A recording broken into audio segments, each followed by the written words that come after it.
You're listening to the Joel Martin Mastery Podcast, your source of music news, stories, and 2-hour deep dive interviews with bands that have sold over 80 million albums. If you've been enjoying the podcast, please take a moment to subscribe, like, comment, and share. Now let's dive into today's episode. Welcome to the Joel Martin Mastery Podcast. Thank you for joining us. We really appreciate it. We are joined by a very special guest. He's achieved a level of mastery as the keyboard player for the 3-time gold-selling band Strange Advance. He's also played on albums by Alice Cooper, Queensryche, and Jimmy Page. So welcome to the podcast, Robert Bailey. Robert, how are you? And is it true that you love Indian food so much that you packed up your family and you moved to India? Hey, Joel. Well, that's a two-part question, and I'll endeavor to answer It's a both parts. twofer. First of all, I'm doing great. It's really great to be here. It was wonderful meeting you in, I think that was in somewhere in Ontario. It's all a blur. In Ottawa, that's right. And I thank you for having me on. Really enjoy your podcast. And so yeah, health is good, blood work is clear, everything seems to be functioning fine. So I'm doing well. And yes, we're that much. My wife and I are some serious food nerds. So we uprooted our whole family. Kids are 8 and 4 years old, and we decided to move to India for a year just to learn how to cook. So we lived in Kerala in South India for the better part of 2009. And my kids claim that they need therapy now to get over that particular move, but we found it to be really, really fun and very educational. So, and what was the best part of India? Was it the food? The best part of India is the people. We were so humbled by the depth of the warmth of the welcome for a bunch of crazy white people coming over from North America, and we were fortunate enough to I rented a house. Like, we went there with no plan. We took a whole bunch of recording gear with us, like, because my wife and I had this crazy idea. We should record a bunch of stuff and maybe we can get a travel TV and food series out of it. And we recorded a lot of stuff, but came this close to getting the series, but that didn't happen. Anyway, we went there with no plan, looked in the want ads, rented a house. It was like a 3-bedroom house with marble floors and air conditioning, $350 a month. Was amazing. And we just got to know our neighbors. And our neighbors, started off like peering out from behind curtains going, who are these white people in my neighborhood? And before we know it, we started getting invited into their homes. And they started to teach us how to cook their grandmother's recipe for this and that. And it was food we'd never, ever seen in a restaurant. Anyway, it was a great experience. The people are just amazing. And it was humbling because it made me think, if the shoe was on the other foot, if someone came knocking on your door going, hey, can you show me how to cook something? It probably wouldn't have been reciprocated in quite the same way. So lovely people, loved the country. Actually, my wife and I got married there in 2000. So that was our third trip to India at that point. So there's a little bit of history there. Yeah. Well, my wife has her degree in religious studies with a specialty in Hinduism. So needless to say, she's unemployed. So, but we both have a deep affection for the country and the people and the culture. So anyway, well, that answers your first two questions. So the unemployed answer reminds me, I went to a stand-up comedy show. I was on a date, and right away, you're in the front row and they always pick on you and they go, oh, what do you do? And I say, oh, I have a podcast. They go, oh, you're unemployed. So So I understand about your wife with her education. So I like to start the interviews off by sharing how the guests and I know each other. So it shows the importance of networking, of building community, fostering relationships. So in our case, just a few weeks ago, you mentioned a little bit before, but a few weeks ago, I get a last minute call from Dan Todd, who's played drums for multi-platinum bands, Honeymoon Suite, Platinum Blonde. And he tells me, hey man, I'm on tour with my new band 416, and I'm repping the shirt here from the show. And yeah, he says, hey, I'm on tour with Strange Advance, Images in Vogue, The Box. We're doing 3 shows, and we're actually in Ottawa on Friday night. If you want to come out, it'd be nice to connect in person, because we had done the 2-hour interview a few months before that. So I come out, He gives me the VIP experience. I'm allowed backstage. I'm allowed in the change rooms, the hangout A areas. So sumptuous dressing room. Yeah. yeah, nobody was changing, which is good, but people were hanging out. And I met the different bands, and I met you there, and we connected, and here we are today. So thank you to Dan Todd. Dan's a sweetheart. We love him. He and Brent are two just wonderful folks that it's been our pleasure to get to know a little bit more over the last year or so. So thanks for connecting us there, Dan.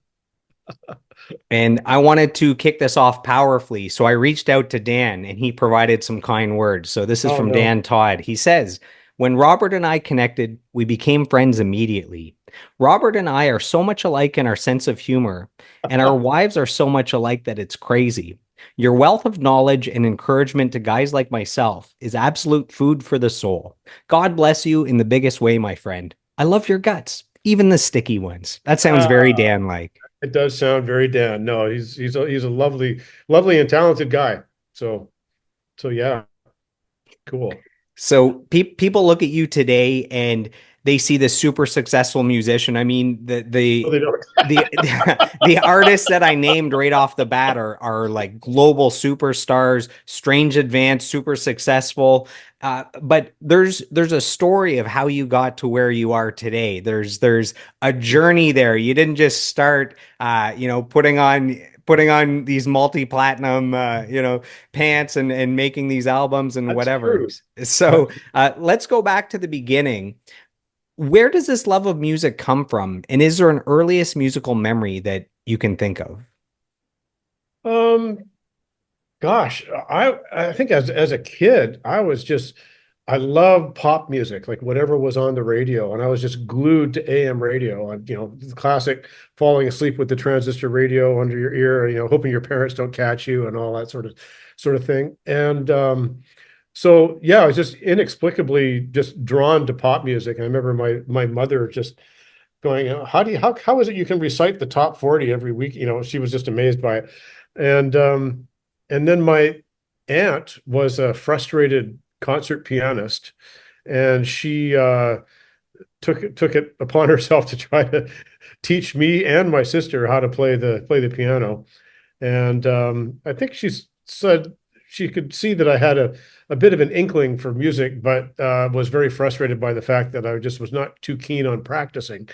And so that went on for a few years, and then I stopped playing or being taught by her. I didn't play piano or didn't take lessons for a few years.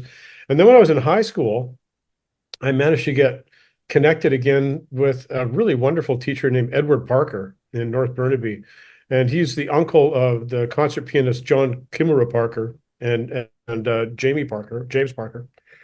And I had to audition for him, and I don't know how I passed that audition, but I did, and took lessons with him for a couple of years. And that was really wonderful. And that's basically the end of my formal education. I didn't get a teaching degree or anything at all like that, but it really cemented that, there was a love of something there. Obviously, some little teeny spark, burning inside there that made me want to keep doing it, even though I wasn't too keen on the practice part of it. So yeah. Can you remember some of those songs that you were hearing back then on the AM radio and Oh yeah, and like and Snoopy versus the Red Baron, Yummy, Yummy, Yummy, I've got love in my tummy, it's a catchy little ditty. Mrs. Brown, you've got a lovely daughter, like all that English invasion, like pre-Summer of Love pop stuff with some of the real earlier things, and then my God, getting into the late 60s, when the first album I ever bought, I was 12, I think, was Crosby, Stills, Nash and Young, Four-Way Street. And I love acoustic music to this very day. We could probably talk about that later. And I actually had the pleasure of playing a set with Stephen Stills once. That was actually one of the highlights of my entire life. But that was very, very cool. But yeah, I got turned on to music, was always had my ear to the radio. And then, my God, the one time I took my parents' radio downstairs, and what's this switch that says FM? I turned it on, and suddenly you hear this guy okay, and we got this really cool tune I'm gonna play for you now, and they play whole sides of records. I went, it was like when the Wizard of Oz went from black and white to color. It was just like, oh my God, this is just amazing. And that, became my religion basically for my teenage years. And as a teenager, when you were playing keys, were there any keyboard players that you looked up to that Oh were my big God. big influences on you? You looked at them and you said, "Wow, that's the pinnacle of what's possible if I really apply Well, myself." I was a huge prog fan. I became a huge prog fan when I was about 14, 14 to 17 or 18. And I was listening to bands like Genesis and Yes and Gentle Giant. Oh my God, the best band very few people have heard of on the planet.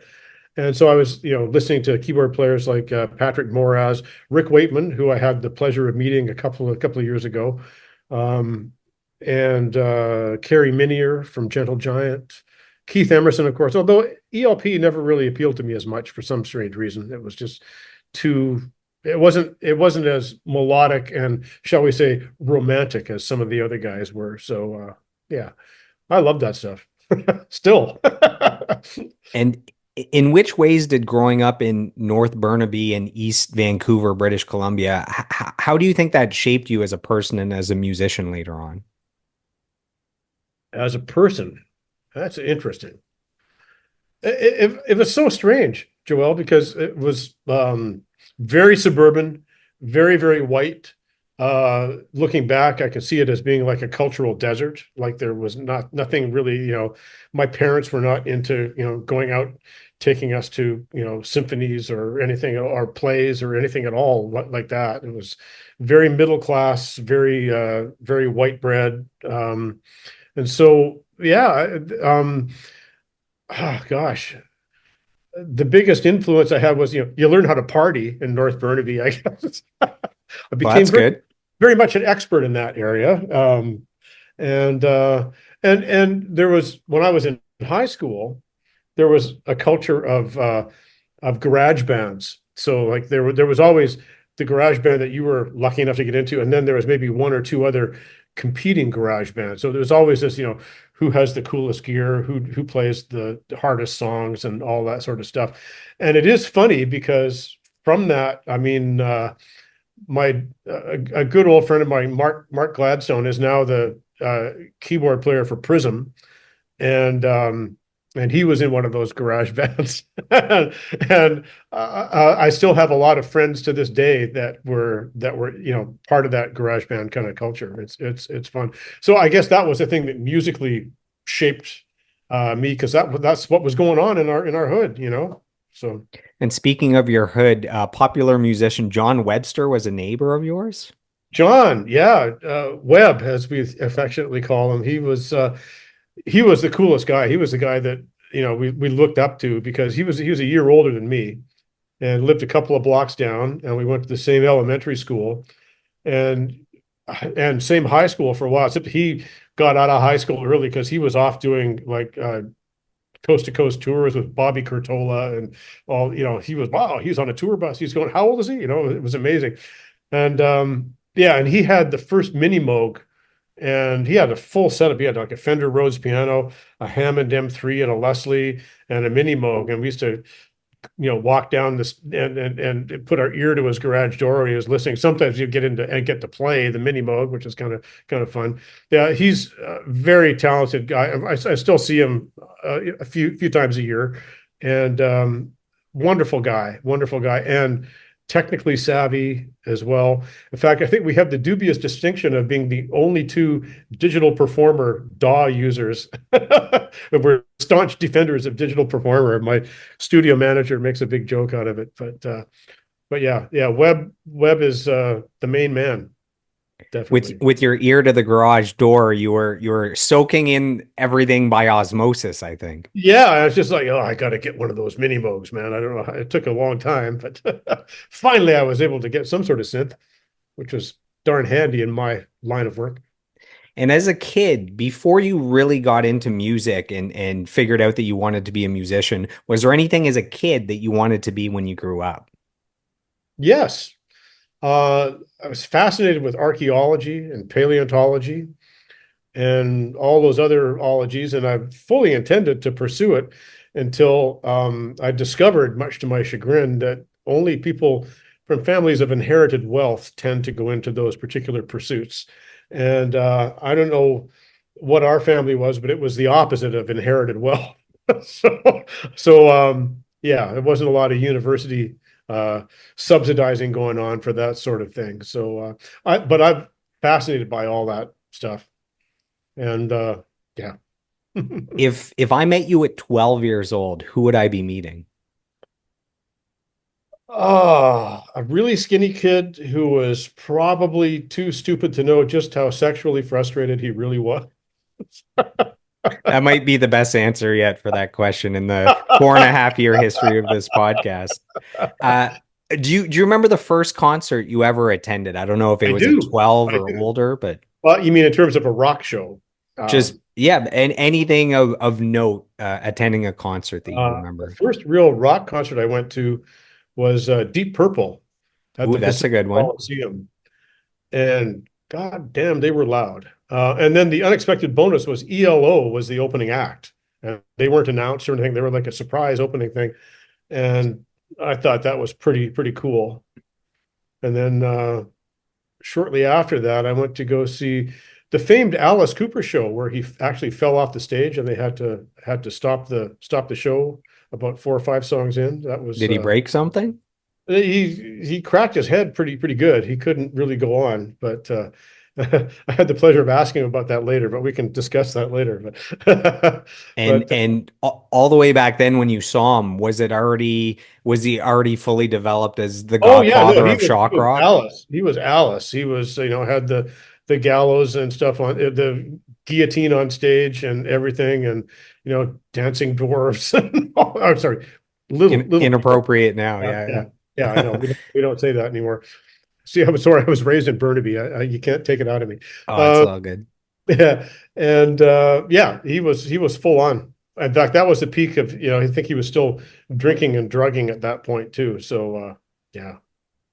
If we were the same age and I was your neighbor and you invited me over to listen to music when you were 16, what albums do you think you would be playing for me? Well, I'll tell you, Joel, you would be subjected to sitting in between my two speakers, so you were in the perfect stereo image, so you could hear things like Lark's Tongues and Aspic, uh, King Crimson, Foxtrot by Genesis, Freehand by Gentle Giant, that sort of thing. You know, anything where odd time signatures and diverse instrumentation was rearing its ugly head, that's kind of where I was at. And King Crimson, which album would you be playing? I'm only familiar with the in the Court of the Crimson King, I think is the name. That's the Gateway album for King Crimson listeners. That's my gateway in, yeah. Yeah, yeah. I would say, actually, I'm not sure if the album is called Lark's Tongues and Aspic, but there was that. There was Islands, which was a particularly had some very nice stuff on it. It's interesting contrast between the really light and ethereal and ridiculously heavy stuff, and it was very wonderful. In fact, I just chatted about 2 months ago with Pat Mastelotto, who was the drummer now with the most recent version of King Crimson, and just kind of cool to touch base with him. I love that music. It's just, I'm a huge Robert Fripp fan, so that's like fame by association, or whatever you want to call it, or greatness, brush with greatness, I guess, by association. So Rolling Stone has their list of what they believe to be the 500 greatest albums of all time, and I actually went through and listened to all 500 Oh, he albums. Like did. took me like years, and when I got to the King Crimson album, right away it starts, and I'm like, why is this song so familiar? And it's because Kanye West has a hit single called Power. And the chorus is actually the King Crimson song, the Really? 21st Century Schizoid Man. Yeah. I So love that. that is known by hip hop fans as a Kanye West song. So I actually didn't know I knew the Kanye West song, but I actually didn't know where that sample was taken from. So Well, I can they only got a hope that boost with Kanye selling millions yeah, I after can only that. hope that Robert Fripp is making some money off that sample because Yeah, for sure.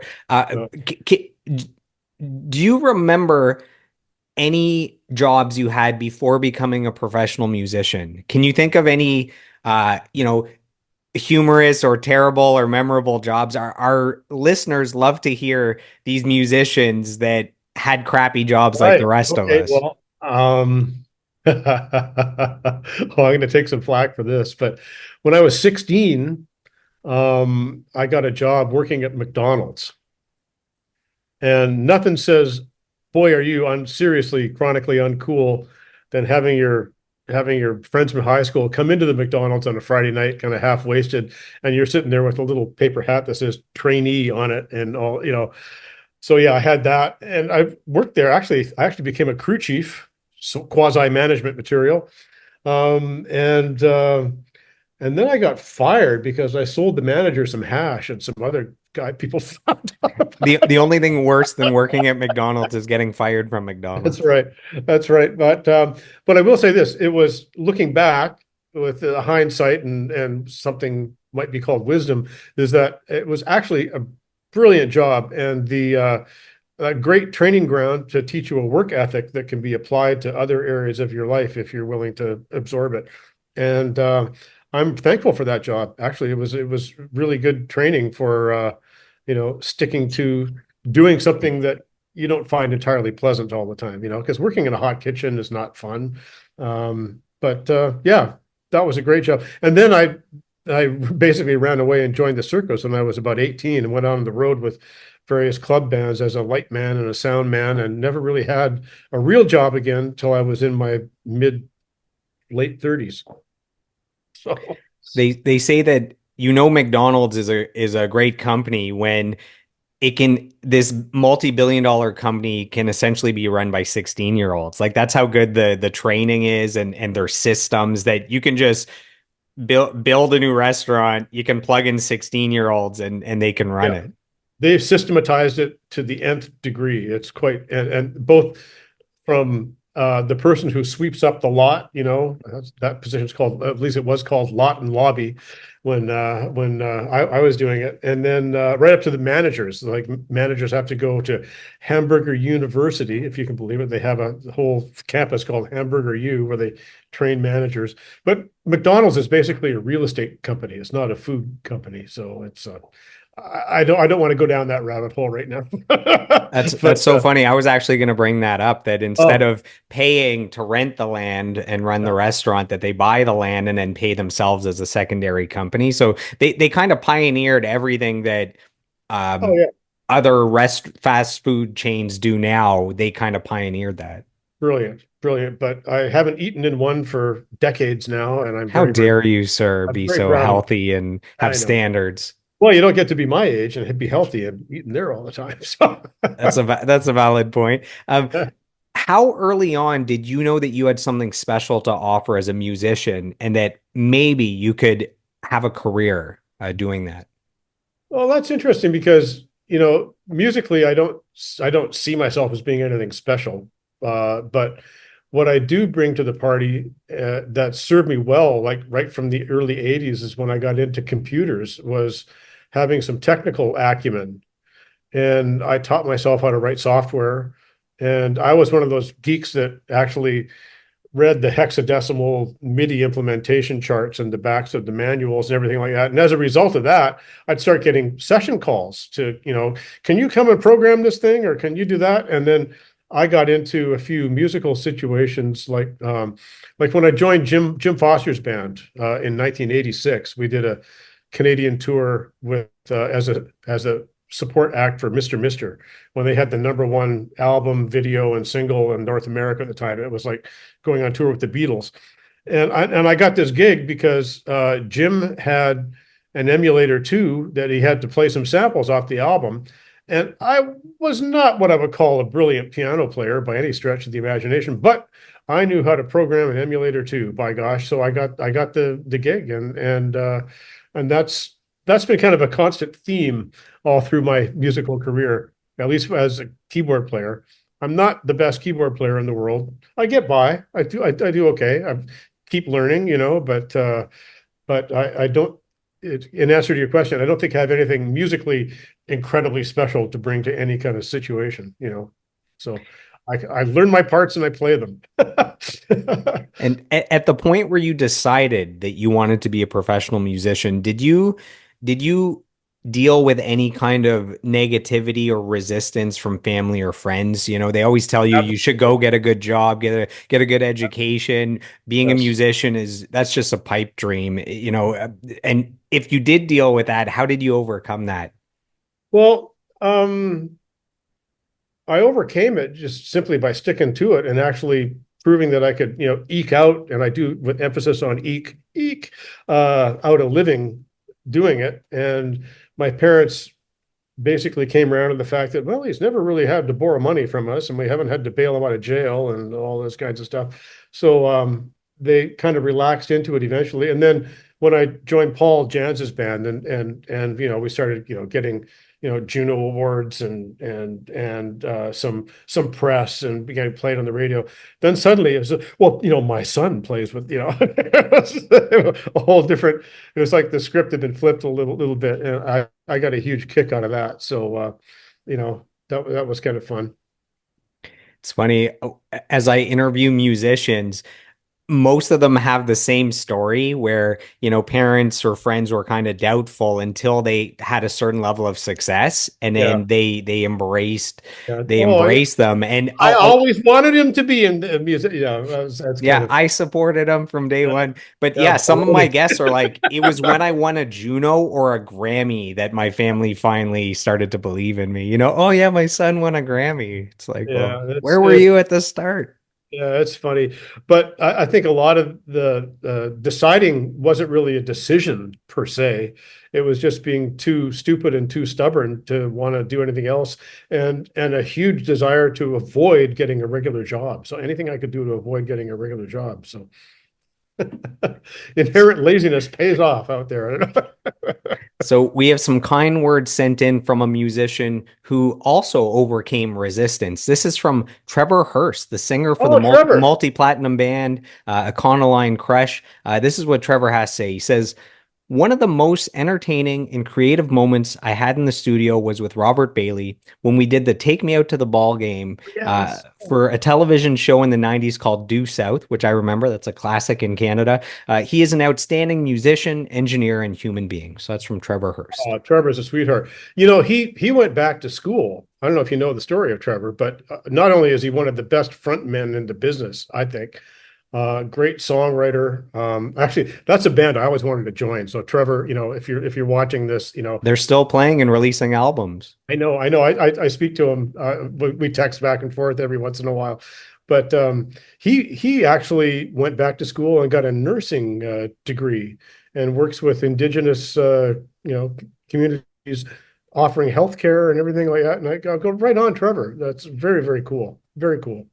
So he actually did have a trade to fall back on eventually. So So so that's I really sweet. That's really nice to hear, and I've always really enjoyed his stuff. So I've been a fan of Econoline Crush since the peak of their career, and somehow I only caught them live in concert in the last couple of years. They were opening for, I think, Finger 11. It might be a different band. It Right. might have been Big Wreck. Another great Canadian band is who they opened for. But yeah, they were awesome, and the new album's awesome. So you played with Juno Award winner Paul. Is it Jans? Paul Jan? Jans. Yep. Paul Yep. Jans. This is from 1985, the year I was born, to 1990. What thoughts, emotions, feelings come back to you when you think to that 5 year period that really kick-started the adventures you've been on since then as a musician? Well, it was a really huge period of growth because, I mean, I've been working in the club scene, and you're sort of bubbling along in the club scene, playing. My God, we played in various bands 6 nights a week, 52 weeks out of the year, from the time I was 18 years old till I was deep into my 30s. You know, and and then the whole idea eventually was, got to get into a recording act. And Paul was, had a new singles and a new album to come out. And this is harkening back to what I was saying about having some technical acumen. He needed someone who could, A, play his parts and put the MIDI implementation of the show together. And that was me. So I got hired to do that. And it was absolutely thrilling because we did some really fun shows. And Paul was a very good songwriter, but more importantly, he was a good mentor in from the sense that it was with him I actually learned what it meant to play as part of an ensemble instead of, hey, I'm in a band and my left hand is walking all over the bass player and I don't care. He was like very get almost like a surgical approach to how to put parts together, how to take something that was recorded, dissect it, recreate the parts, and make sure that everything fit sonically and musically. So he was wonderful for teaching that. And there was the downside is I found out that once you're in a recording act, you don't work 6 nights a week, 52 weeks out of the year. So the paychecks are a little thin. But I wouldn't have traded the experience though for anything. I was in my 20s and it was a exciting time. So he taught you how to really listen to other musicians as well, to, where to sit back or be in the pocket or let someone else Yeah, well, shine. yeah, and just like the importance in having the discipline to not overplay, like sometimes just an open fifth or an open fourth with no third is just what the song needs instead of trying to play like 6 notes at a time all the time. And yeah, he was just very, very good. And being in the studio with him and watching him in the studio, you learn about production, how records are made, basically. And that was a really good education. A Is really good it education. is it kind of an ego check as a musician to say it's not about necessarily what's best for me, it's what's best for the song or best for the performance? Well, I think as a musician, if you're ever looking at it from the point of view as what's best for me, start selling insurance You because should be a solo artist. Yeah. you're in well, no, even then you're just in the wrong business because it's about serving the music, it's serving the song, and and if you're not the band leader, then you damn well better listen to what the band leader has to say, or find another gig. So you know, We have a fan question sent in from John Morgan, and his oh, question Johnny. is, if you were on a desert island and you could only have one synthesizer, this might be hard to choose. What would it be? And then a second part is also, what's the backstory on how you ended up playing keyboards on Queensryche's album Empire? That's from John Oh, Morgan. okay. So we can dive Well, into Queensryche after this. so the first part of the question it would be my acoustic guitar. It wouldn't be a synthesizer at all. You'd have no Uh, power out there. I'd have no power. Something would invariably, fail. Um, I'd have to have a means of reproducing the sound somewhere. If I have an acoustic guitar, I'm a happy guy. So that's my trick answer to a trick question. Um, and Queensryche, how did I get that gig? I had done some session work with Paul Jans at Vancouver Studios, and and they had an SSL console in there. It was a nice place to go. I think Pat Glover was our engineer there, doing some overdubs or something there, and there was an assistant engineer there. Um, who remembered me and what I was, I had my little Mac Plus, and MIDI interfaces. And it was kind of an unusual high tech setup for its time. And then this is back in the days when record companies shelled out big budgets for videos. So we had a new single called "Rocket to My Heart" with Paul Jan. So they flew us down to Miami. This is really funny too because they didn't give us budget to fly everybody down. So I put my Fender Precision bass in the overhead bin and I went down and played the part of the bass player in the video. I just like thrashing away mad, like I don't really know I don't know how this song really went, but I had a leather jacket. I looked cool. In fact, I still have the leather jacket right here that I got from wardrobe for that. Um, and so I was back in my hotel room and the phone rang, and it was this assistant engineer from Vancouver Studios. And he goes, hey, we got a big session coming in here. Are you available to come do some stuff? And I went, well, yeah. Don't even have to ask twice. And it turned out to be Queensryche. So Wow. I went from shooting a video in Miami and then like flew back to Vancouver, and the next week I was teed up there in the studio with them. That was fun.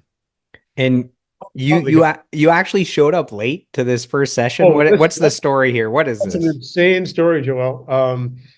I was over at my an acquaintance uh, who was the keyboard player for Doug and the Slugs, and he, trying to hustle enough rent money together. Sometimes I'd go and answer people's Macintosh questions or solve MIDI problems for them and everything. And he had a little thing he wanted some help with, and so I went over to his house, and we're working away, and suddenly you hear this big boom.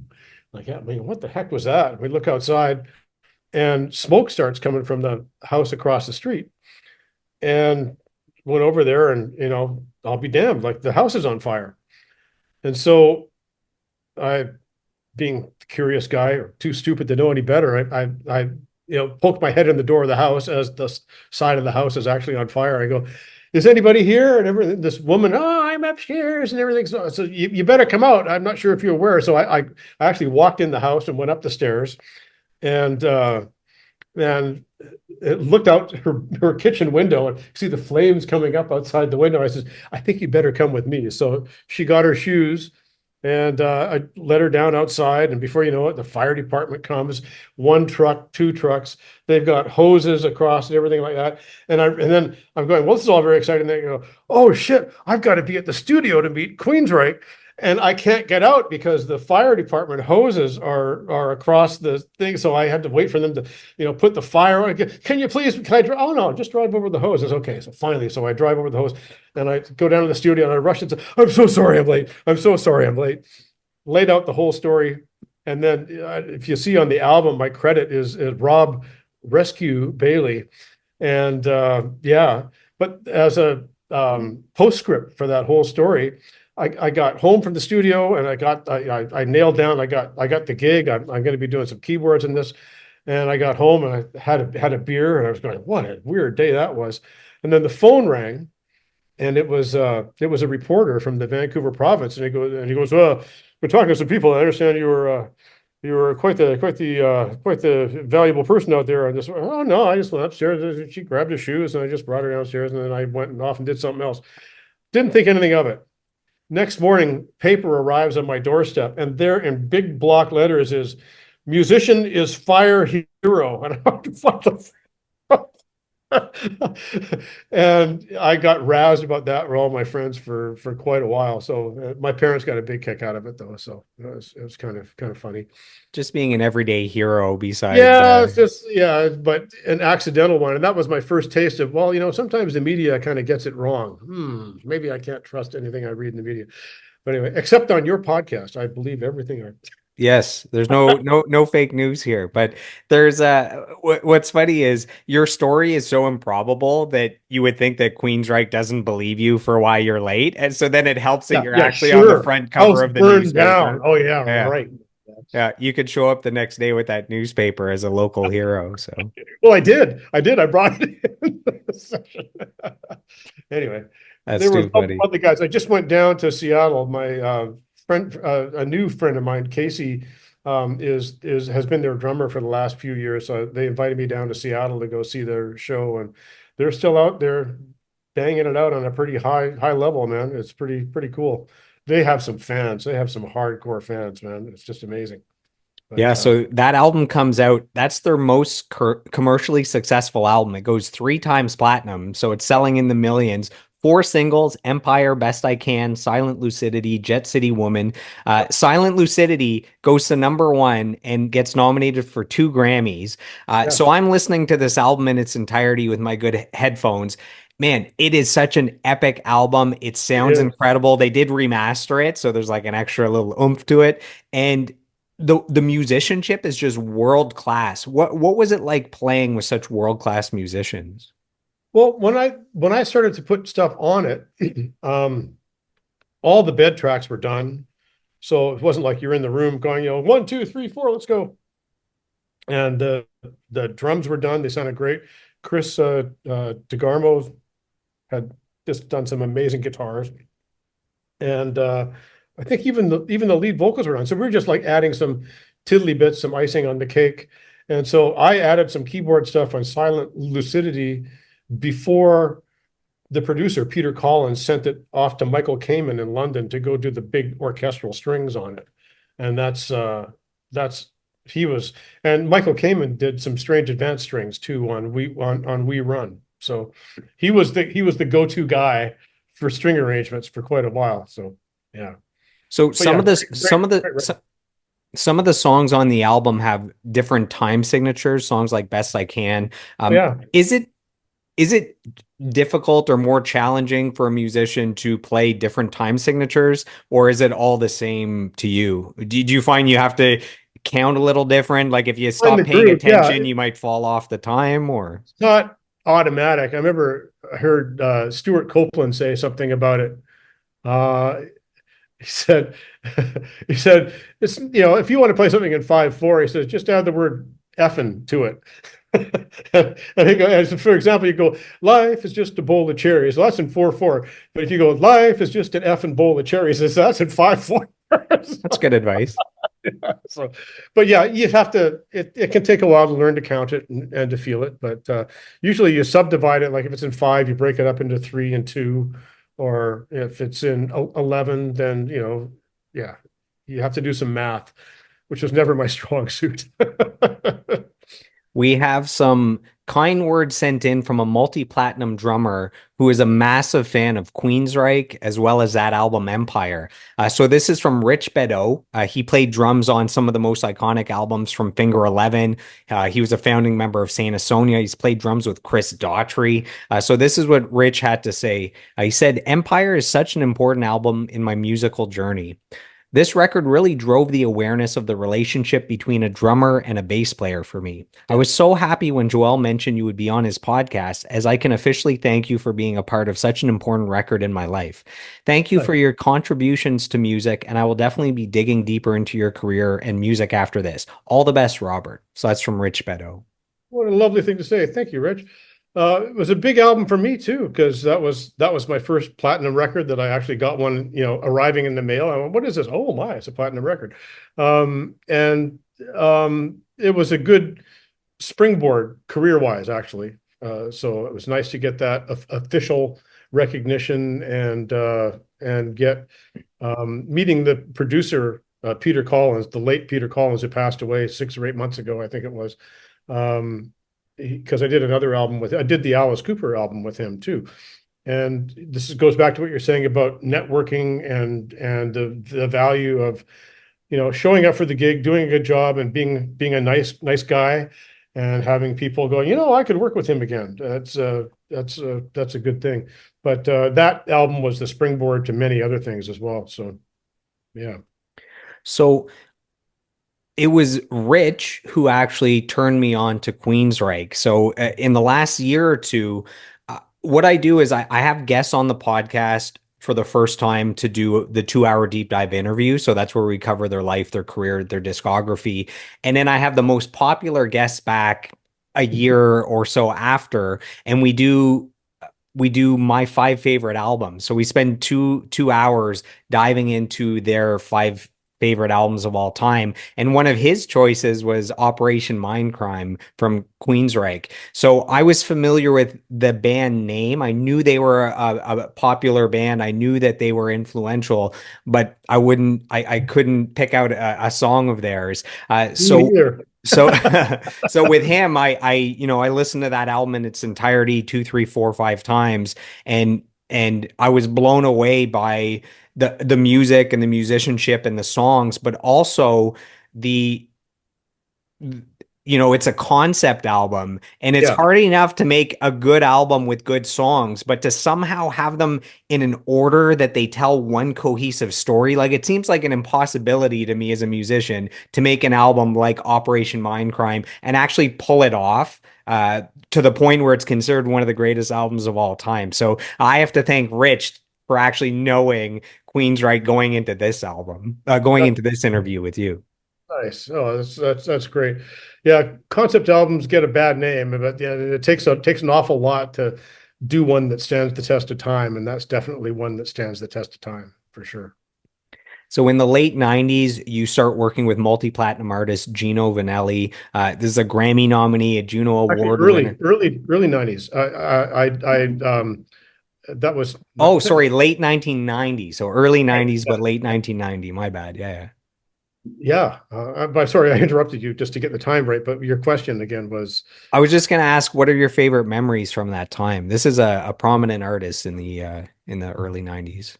well, that's funny because I can remember being in my club band, and we'd go we'd go do the gig, and then you get off at 2 o'clock in the morning, and you go back to whatever hotel you were in, and someone had a boom box, and one of the albums that we listened to was Night Walker, so or Brother to Brother, and we just sit there and have a beverage and perhaps inhale one or two things. I'm not saying it was legal at the time, but and just sitting there go, oh man, these guys are just it was just like amazing players, and we would, I couldn't even conceive of being that good to be able to pull this stuff off.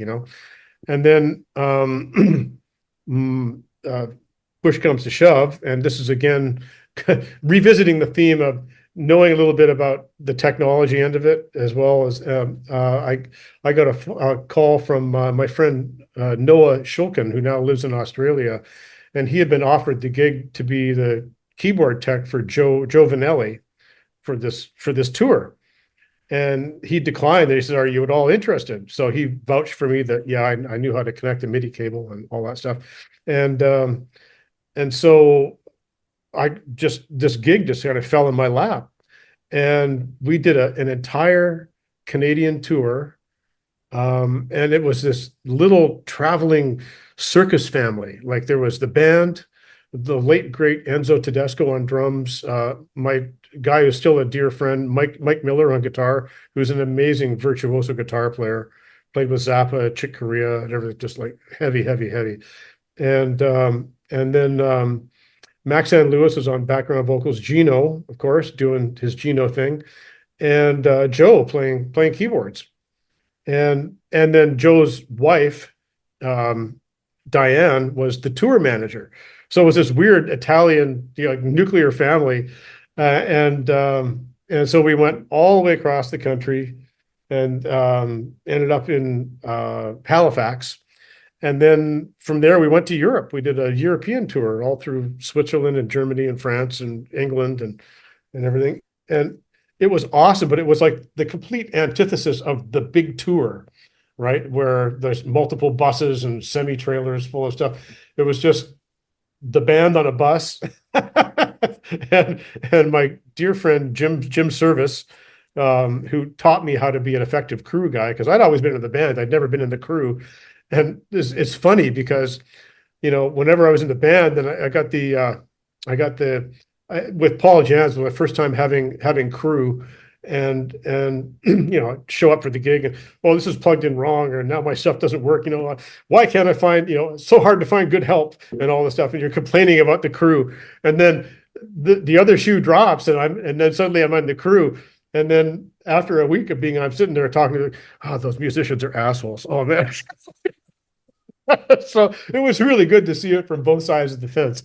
But man, oh man, just musicianship of the highest caliber. And they recorded an album in Montreal called Live in Montreal. And just sort of being there for that, for the Vanellis in their hometown and all that stuff. There's a couple of funny stories about that, but maybe we'll do that next time. That's for the rated R version of the Yeah, podcast. exactly. But great artist, really, really great artist. And I still get an email from Joe every once in a while. So he's still doing his thing. So every musician is obsessed with the movie Spinal Tap. You actually have a story that Yeah. involves Spinal Tap. Can you Yeah. share that? Yeah. Was in a rehearsal space with we're getting ready to do a bunch of Paul Jan's shows, and the call came into the rehearsal space, which was sort of like a central clearinghouse for pros who were, either going to go on a tour or if you needed to rent something or whatever. And um, dude just came up and asked me, he said, "Hey, um, do you want to rent your keyboard gear to Spinal Tap and be their guy for the Vancouver?" Because Spinal Tap, they did this insane thing as only Spinal Tap can do. They did an entire Canadian tour in one day. They started off in the morning in St. John, Newfoundland, did a show, flew to Toronto, did an early afternoon show, and then flew to Vancouver and a van right from the airport, basically right to the stage at Thunderbird Stadium. And so I dutifully hauled my keyboard controller down and a couple of other things and got it all set up. And my God, they came on stage and did with the ermine trimmed purple robes and did the Majesty of Rock. And it was one of the most, Joel, it was one of the most surreal experiences of my life to be on that stage at the side of the stage as they came on it. They did Stonehenge, they did all this. And I realized these guys are playing this stuff and they're just a great band. They are a really good band. And it was just a hoot. And then I'm tearing my stuff down and and I go, oh yeah, I got the laminate pass, and it says it has their three faces that are photoshopped onto these big bodybuilder kinds of things like this, and it says Spinal Tap access no areas, and then I realized, oh my God, my friend is flying in from Hawaii, and I promised to go pick him up at the airport. So I tucked myself in my car and I blasted out to the airport, and he's the last guy in the bar, like closing down the bar, just pounding drinks. Oh, dude, I'm so sorry. I'm sorry, but you'll never guess what happened. I showed him the backstage pass. He goes, no way, no way. So all was forgiven, but that was still. I've had a variety of things where these things happen where I just have to shake my head afterwards and go, "Did that really just happen?" That was just kind of bizarre, but yes, to the lads in the tap into America, we say. So That's funny. It's always okay if you're late as long as you have a great story, yeah, which you seem to have between the house on fire and Spinal Tap. the theme has emerged. A common theme has emerged. That's funny. So in 1991, you worked with Alice Cooper on his album Hey Stupid. This is considered Alice Cooper's big comeback album. Three singles: Hey Stupid, Love's a Loaded Gun, and Feed My Frankenstein. Love's a Loaded Gun ends up being a hit on the Billboard mainstream rock charts. You played on this track. Do you remember the first time hearing a song you were involved with being on the radio? Maybe it was long before that, but this stands out as like a legit, Alice Cooper radio hit. Well, I think the first time I was involved in something that was on the radio was probably either a Jim Foster or a Paul Jans, because Jim Foster had a national hit with X-Ray Eyes back in '86, I think. But the fun thing was we did Feed My Frankenstein, and just to sort of go back for this one, this was Peter Collins, a producer that did Queensryche's Empire, called me up. And he says, he's a little English guy. He was like, 4'10" or something. He was like a little caveman, smoked these big cigars, and he was a character and a half. Great producer. And he called me, hello, Robert. He said, are you available to do something in, and I had to pretend to shuffle some papers. And I went, well, yeah, I think I could make some room in my calendar for you. And I said, well, who's the artist? And he goes, Alice Cooper. And I just about fell off my chair. And I go, and where are you recording? New York.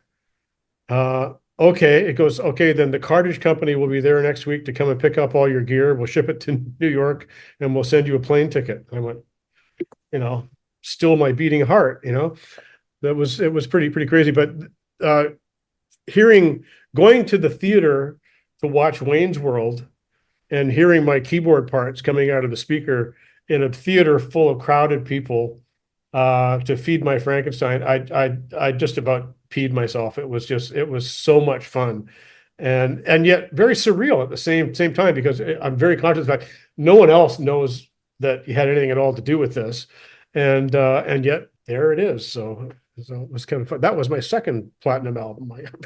So, And that song features two of the greatest guitarists of all time, right? That has Joe yeah, Satriani and Steve Vai on it. yeah, and Slash. I mean, there's the veritable who's. I think Vinnie Moore was in the studio in New York. Nikki Uh, Sixx from Motley Crue's on bass.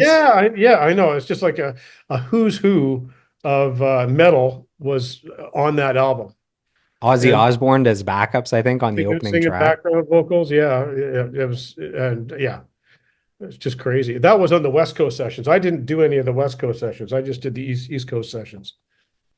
Do you, with that name of like all-time great rock and metal musicians, is there any imposter syndrome going on? You're like, how does this kid Oh, from, totally, totally. from Oh, BC end up with no, these rock I'd be stars? lying if I said, oh yeah, these are my peers. Oh, I am finally at home with my musician. No, I even now sometimes playing with Strange Advance, which is wonderful.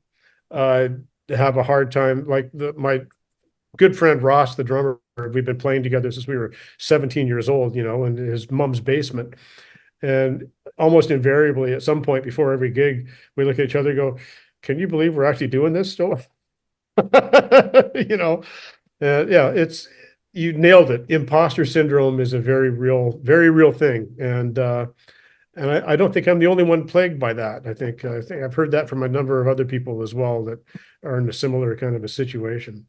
But So, Alice Cooper is an all-time great artist. His career spans 6 decades. He sold yeah, 50 million albums, nominated for 5 Grammys. Why do you think Alice Cooper is so successful and has such longevity? I mean, I know why I think, but for you, looking at him and having worked with him, what do you think it is that puts him on this pedestal in elite rarefied air? well, you have to separate the character from the man, and the character has become a cultural icon. And it's like he doesn't even own it anymore. I think the public owns it, and he's just there fulfilling what the public wants to see, I think. Um, and he's on a personal level, he's one of the funniest people I've ever met in my life. Just and when we were in the studio, we had Peter Collins brought in a chef, and so at the end of recording every day, the chef would have a band dinner for all of us. It was me and Mickey Curry, who was a drummer for Hall and Oates at that time, and oh God, Hugh McDonald, who's now the bass player for Bon Jovi, and yeah, and Steph Burns, who went on to be his live guitar player. And so we'd all have this group dinner, and Alice would just tell stories, and he'd have all these amazing stories about sitting on Groucho Marx's bed, drinking Budweiser with him while they watch old movies, and playing golf with Dean Martin and Jerry and Sammy Davis Jr. and everything. Anyway, I could go on. It was just I'm sitting there going, tell me more. It was just awesome. Absolutely awesome.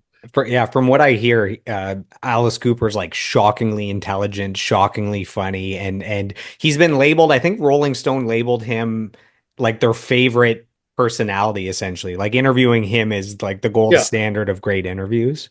he's totally incredibly bright and incredibly insightful. And dude has seen some stuff. Um, uh, Fortunately, when I was working with him, he was sober, relatively freshly sober, I think. And he's the complete antithesis about what your parents warned you about when you wanted to go to one of his concerts. At least that's what my parents warned me about when I wanted to go. They wouldn't let me go at first. But anyway, but he's a devout Christian. His dad is a minister. He's long time married to the same woman. He's adopted kids. It's just like, he feeds the homeless. I mean, this is not the guy who wants to, bite the heads off chickens and stuff like that. Yeah, I have a huge affection for him. And every time I see him on TV, I kind of go, you're the man kind of thing. This episode has been brought to you by the Women in the Music Industry podcast. It's hosted by music producer Rob Wells, who has worked with global superstars like Justin Bieber, Ariana Grande, and Selena Gomez. Through his 1-hour interviews, he shines a spotlight on the remarkable women who are breaking barriers and making their mark in the music industry. Some of his notable guests include Morgan Lander of the multi-million selling metal band Kitty, and Pam Shane, who co-wrote Genie in a Bottle for Christina Aguilera. If you're a fan of the Joel Martin Mastery podcast, you'll love the Women in the Music Industry podcast, which is available on all platforms. So on that album, you played on the song Die For You, which also features Mick Mars, and you played on the song Wind Up Toy, which features Joe Satriani.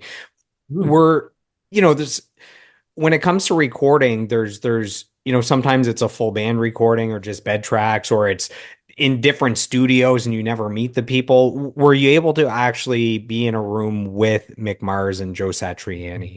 No, because that was all that stuff was added on the West Coast. In fact, one of my primary functions was I got handed a cassette tape, and Peter said, go lock yourself in one of the utility rooms there and create beat maps for every single song. So I had to translate the demo tapes and lock down the tempos and create MIDI files with the right number of measures and markers and stuff with all that. So that was my first job, was just to lay down all that. And then Peter would come in and goes, okay, that's great. Now can you do like a little can you add some synth bits in this? And I went, okay. So a lot of the times I was actually working by myself in a room getting some direction from Peter. And then it's just, and then he's had such an efficient thing going on. He's doing some of the guitar stuff with Steph Burns and the drums with Mickey Curry. And so the first thing I did, I got all the click maps all laid out. And then they used that to lay the drum tracks down. And then Hugh put down his bass tracks, and then the guitars were layered on top. And then in parallel, I'm trying to construct some parts for various songs, most of which was used. Not everything I did was used.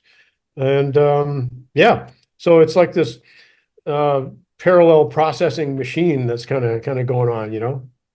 Well, you're featured on 7 songs on that album. Like you're all over that album. Yeah, well, I actually did something at some point on every single one of them, but some of it hit the cutting room floor. That happens, yeah. Yeah. So if working with Alice Cooper wasn't enough, from there you work with Jimmy Page. This is like Led Zeppelin Jimmy Page, one of the great guitar gods. So this is for the Coverdale Page album, and you have a few funny stories about this period in time. Well, Is that correct? actually, the funny thing is, Joel, I got called up by, I think I mentioned my friend Jim Service, who was on the crew with, and Jim has gone on to be the tech for Joe Perry from Aerosmith, Rick Nielsen from Cheap Trick, Jimmy Page for quite a long time, and then Slash, from Guns N' Roses. He's a working dude. So anyway, he was teching for Jimmy Page, and I get this call from him, and he goes, do you have a sampler handy? And I went, yeah, of course I have a sampler handy. And can you come down to Little Mountain with it? And I went, okay. It goes, yeah, because Jimmy's here and he wants to do some sampling thing. And I went, yeah, geez. I barely hung up the phone, and I was out in the car with my sampler under my arm. So the thing was, he had played one acoustic guitar riff that he deemed was perfect.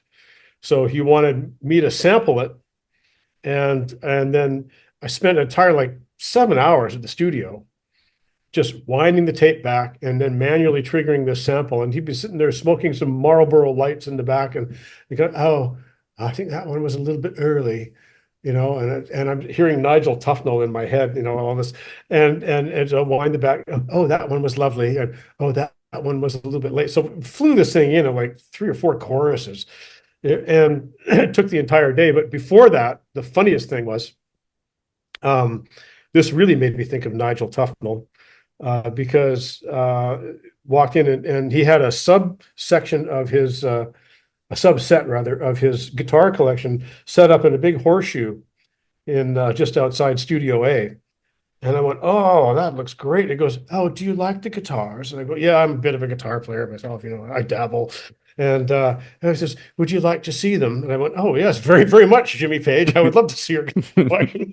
Yeah, you can only refer to him by his full name, Jimmy Page. So you must have seen in Spinal Tap the scene where Nigel is, "Oh no, don't even touch that one. That one's never been played," or "Listen to the sustain." Oh, you go, all that. And it was so much like that. And yet that's a construct in my own mind, because he obviously cares very deeply about his guitar. So anyway, we start going around the horseshoe, and there's and he hands me this acoustic guitar, and he goes, "And this is the acoustic that John Lennon gave me." And I'm sitting there, hands shaking. I don't want to take it. And then this is the double neck. And so that classic double neck Gibson SG. I got to play that, and oh, that's fantastic. So we're going around and around, and then this is a 57 gold top Les Paul, and you know it was just, there must have been like 20 or 25 guitars set up like this, and each one of them was worth more than I had made, accumulatively in the last 5 years. And it was a huge, huge thrill. But the funniest thing was, I walked out of the session and went, "That's great. Jimmy Page shared his guitar collection with me. I did a good job. I flew in his parts. We're buddies for life." And so a few days later, I got a call from Jim. "Can you come down and give us an invoice for your session?" So I did. And so in the waiting room outside in the studio, and Jim comes out of the artist lounge, and I like leapt up and shook hands. "Hey, Jim, how are you doing?" And I said, "How's the album going?" He goes, "Well, we've got the guitars are pretty much done. The drums are done. Keyboards are all done and everything. And then and then suddenly he looks at me, he goes, "Pardon me," he goes, "Do I know you?" I Oh, thought we God. were best And I friends, just, I Jimmy. just, oh, we're not friends for life. Oh, we're just a little guy like. And then fortunately, Jim Service came over. "Oh, you remember Rob?" And "Oh, yes, of course." But the magic was gone, unfortunately. So no, we shat work together again. You're still waiting on that call to go I'm still back and waiting for the work. call back. That's right. So But it was a you, great session. It was a thrill, absolute thrill to get to work with him, and made so I've got some pretty good mileage out of that story. That's for sure. I got to see Robert Plant with Alison Cross at Blues Fest here in Ottawa, Oh, nice. and man, it was incredible. Both of them are so talented, and then he played three different Led Zeppelin songs, and you're like, man, you're seeing the actual Led Zeppelin singer singing Led Zeppelin songs live. Unbelievable. In a much more mature and sophisticated way, I think. So it's Yeah, and cool. you think like, he has one of the most incredible voices in rock history. And, he back in the day, he'd hit these unbelievable notes, and you think, can he pull it off now? Man, he hit every note, no problem. Yeah, as good as ever when I saw him. Well, I don't know if you've seen on YouTube, he does. They did with Jason Bonham. They did Kashmir several years back now, and like a reunion thing, and it's mind-blowingly good, mind-blowingly good. Just I love it. Anyway, much respect to all those guys that are still out there doing it. So you have a story. I don't know if this is related with the Jimmy Page story, but you have a story with Tommy Chong. This is sharing a dressing room. Oh God, yeah, we did. How do you remember all these stories? There's so many. Well, it's I owe it all to clean living, Joel. This that was God, that was must have been 1989 or something like that. I was playing with Paul Jans, and we were at the old Expo Theater. So this is a few years after Expo '86, and they before they tore the theater down, and and we were doing a CBC special, and the hosts of the CBC special were Fred Latrimo and Tommy Chong. And so they had these portable dressing rooms which were maybe, 10 by 12 little trailers or something like that. Not even 10 by 12 would have been ambitious, but so me, the guitar player, Tim from Paul's band, and Tommy Chong got randomly assigned to the same dressing room. So I'm crapping myself because this is the guy that you ended up in high school. You're getting high to and like listening to all the comedy records and everything. And I had, shall we say, I had an early interest in indoor horticulture.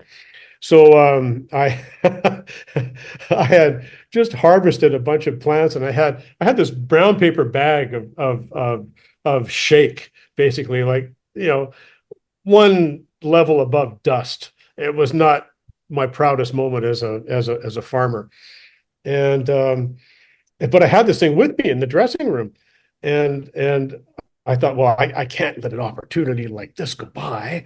So I said, Tommy, I'd be really thrilled if we could smoke a number here with you. Oh yeah, man, feel for sure, light it up. So I give him this bag and the papers, and he rolls this like 5 paper joints like this, and I went, "This shit's real." This is going on, and so.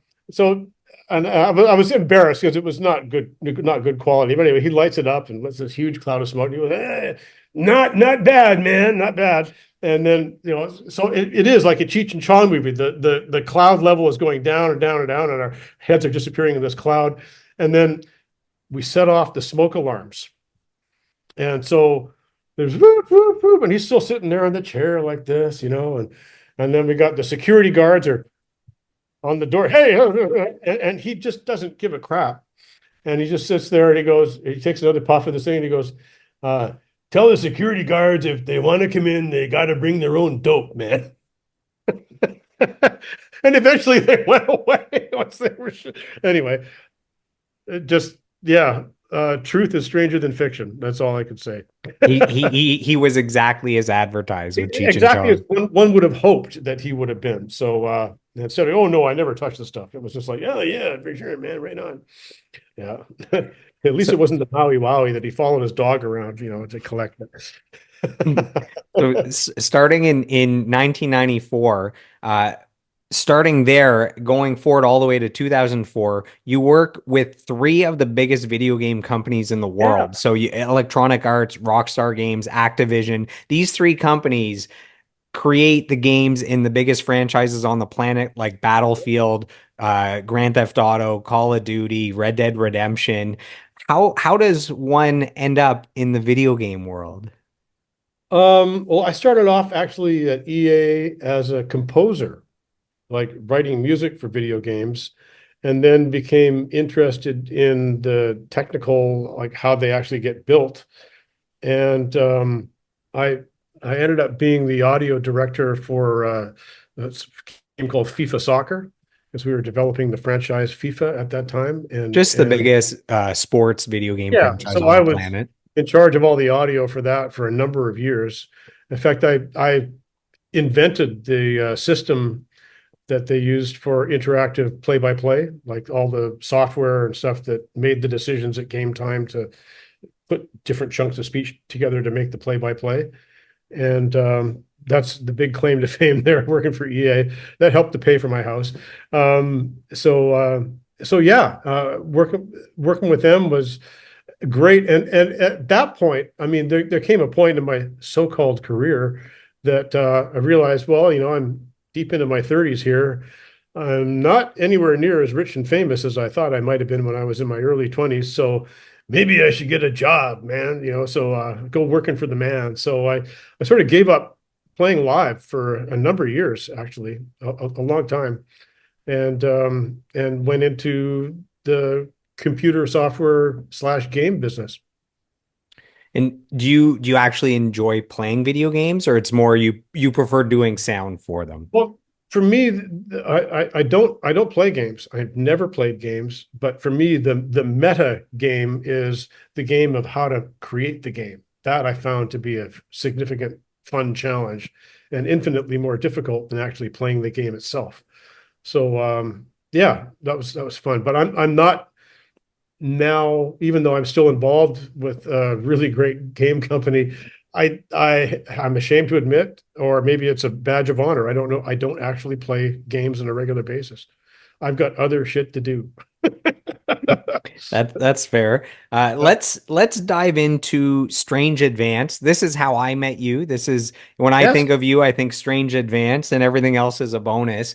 And the band was resurrected in 2019, and the only way to kick off this section correctly is to share a quote from Drew Arnott, singer, keyboard player, Strange Advance. He says, Rob is our very own Renaissance man, so talented in so many ways, and as you will learn, funny as hell. So happy to call him my bandmate, so proud to call him my friend. So that's from Drew Arnott. All right. Well, I guess the check cleared. That's all I can say. So that was thanks, Drew. No, I love Drew, and thank you. No, he's my brother from another mother, man. We. It's been an absolute treat to become even better friends now than I think we were, back in the day. So, thank you for that, my brother. It's cool. And when did you first become aware of the band? Do you remember? I mean, they released in the late 80s, they released three gold selling albums. Is that when you first became aware of them? No, not in the late 80s, early 80s, because Daryl Crom came up through the club circuit that Ross and Ian and I were all involved in playing in, and Peter, our bass player too. And so we Ross and I had this techno pop trio called 3D with another guitar player named Terry Gibbard. And we were at the top of the heap for the Vancouver club scene for a couple of years. And Daryl would come out and, we'd have drinks and yucks and get into all kinds of trouble and recite Saturday Night Live sketches and just do all the goofy stuff that guys get up to. And we had a mutual love of all and then in the meantime, I mean, he had this songwriting thing going on with Drew, and they got a record deal. So we were all thrilled for them that they got a record deal. But Ross and I also knew that they didn't have a live band, like they were a songwriting duo. So we thought, who else are they going to call? They got to call me and Ross and Gibb, and we've got to go be their band. And I remember there was a period of several weeks I was sitting there going, why hasn't the phone rung?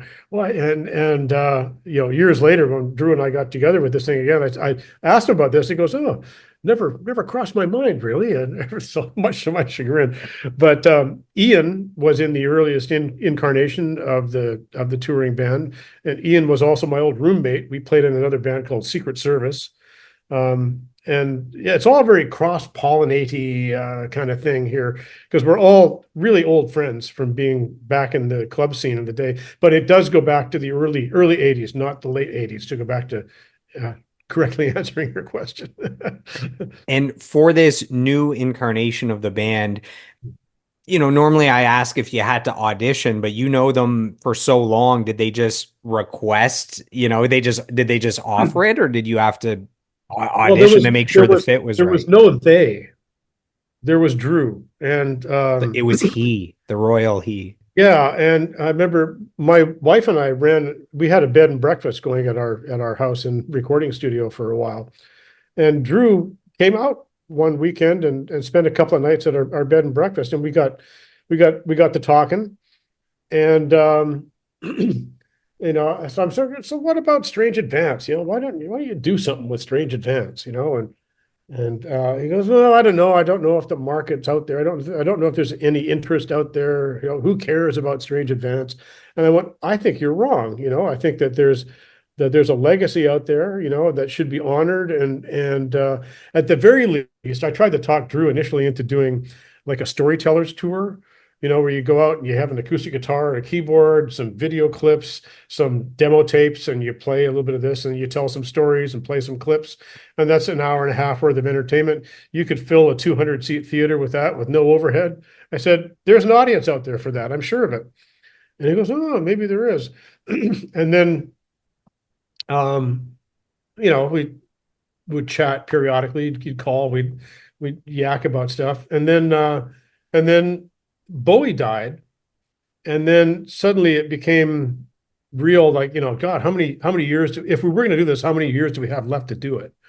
And so he and I started to put together tracks and then assemble a band around all, it was a monumental effort to go back and you know find, because there were no 24 track 2-inch tapes with everything on it. We had to go and reassemble and relearn everything from little scraps of DAT tapes and Akai 1214 tapes and stereo master. It was quite a little bit of detective work to put everything together. It took a couple of years, but then gradually, Ian was on board, and Ian was such an integral part of the presentation for the first band. He's wonderful. He's our rock star. And then finding a singer was very difficult, very, very hard. And I remember when we got some tapes back that were, you know, the kindest thing I could say was, it was not a good fit.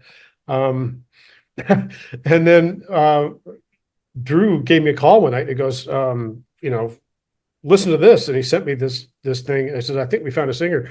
And then Sean, the first Worlds Away came in with that thing, and I actually got the chicken skin, and I went, oh yeah, I think we got us a singer. And Sean's been, great.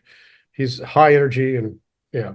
So there was no audition process, to go back to your question, because I do tend to go off the rails a little bit. Sorry. Um, that's without the benefit of caffeine or other artificial stimulants. And yeah, so there was no audition. It was sort of like when my wife and I got married, and we were dating for a very short time, but the fit was so perfect and so instantaneous that it was kind of like a given, that it never really had to be vocalized, kind of thing. And hey, what are you doing Thursday? You want to get married? Okay, so it's, that sort of thing. Although there's another huge story with that I won't, maybe for next time. Um, I won't bore you with that right now. But I'm just really glad that we have such a natural synergy between what everyone in the band brings, something special to the band that makes the whole unit work as a unit. And I'm really proud of what we put together. I think we have a much stronger band, a much stronger show than we ever could have dreamed of back in the late 80s, I wouldn't have been doing my job here if I didn't also get kind words from Sean Dillon, guitar and vocals for Strange Advance. So Sean says, this is a good quote. In a band of tech geeks, Rob is our linchpin, keeping the rocket ship firing as there's always tech hurdles to overcome. His witty warmth and laugh are always at the ready, making him an awesome band brother. If Drew relies on everyone bringing their A game with what they have to the table, then Rob would be his right-hand man. There's a reason he's always accompanying him in interviews, because he's always laughing and has a quip ready and available. Long live the levity, Rob. That's from Sean Dillon. That's two checks I'm going to have to write. Thank you, my brother.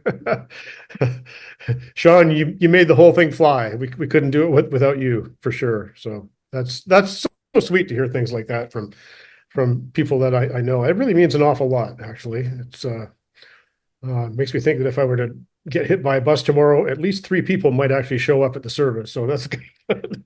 Yeah, man, I read something that's heartbreaking, that the the number one factor that decides how many people are at your funeral is the weather. If it's raining, it's something like 50% or 40% or 60% won't show up just if it's raining, and you're like, that's my life. All it That takes is is a little rain and hysterical. someone won't That's show up. hysterical. Okay, before I die, I'm moving to someplace sunnier. That's all Yeah. there is to Yeah, the it. funeral will be in Mexico or Florida or Arizona. somewhere. Yeah. Too hot. I can't go. I'm schwitzing. I'm not gonna go. So when you guys got the band back together, was it challenging learning that many songs across their discography? And how does someone tackle that? Do you start by saying, well, if we were to play live, these are the 12 songs we would play for sure. So you start by doing that, so you could play live sooner, and then you start learning a song per day after that to grow the set list. How does Song someone per day tackle would that? be ambitious. A song per day would be ambitious. But yeah, you start with, obviously the hits. And with Strange Advance music, I mean, Drew is such um just a good melodic songwriter, but also um just a bit of a savant when it comes to orchestrating things. And the way that he layers things up is very unusual. And it's just not like play, root position triads on a string machine and everything. No, no, no.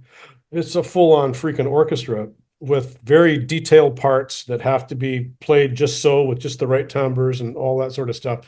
So putting together a song can take a couple of weeks just to get to the point where we can actually play it with the rest of the band all to get in the same room, just to do the pre-production and the organization to make it all happen.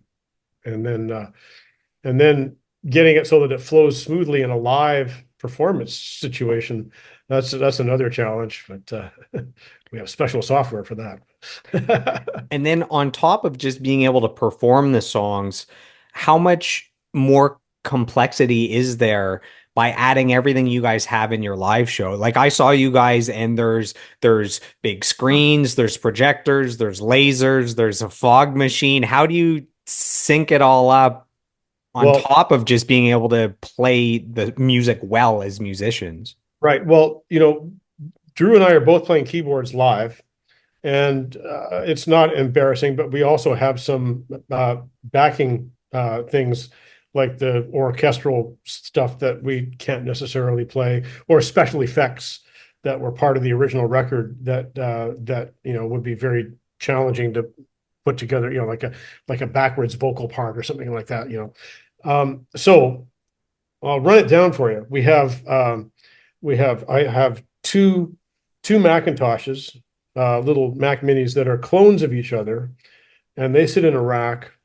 And I'm running Digital Performer and Main Stage on both of them, an identical setup on both.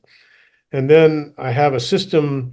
I have this wonderful box from a Radial called an SW8 that lets me have both the computers connected to it. And if one computer goes down in the middle of performance, it switches over instantly to the other one Wow. under a millisecond. And that's happened 3 or 4 times. That's saved my ass 3 or 4 times. And then at the same time, I'm sending out MIDI time code to our other member of the band, who is Tim Hill, who does all of our visual stuff. He does all the projections and live video, and he's got to be synced to time code as well.